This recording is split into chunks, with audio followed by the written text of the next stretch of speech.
जय स्वामीनारायण। अक्षरधाम मंदिर का यहाँ पर लोकार्पण समारोह हुआ है। जोधपुर के वासी आज बड़े खुश है, उनको बड़े गौरव का अनुभव हो रहा है।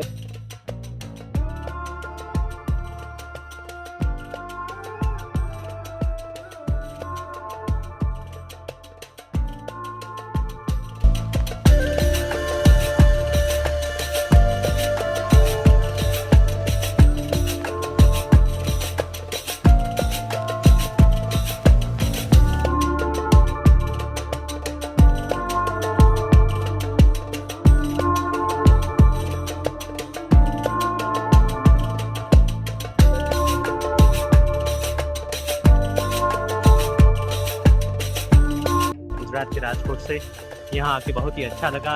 इस पर जो मंदिर देख रहे हैं जोधपुरी पत्थर से निर्मित ये मंदिर, और इसकी विशेषता ये है कि ये पूरा पत्थर से निर्मित है। वही जोधपुर का अपना पत्थर, बलुआ पत्थर।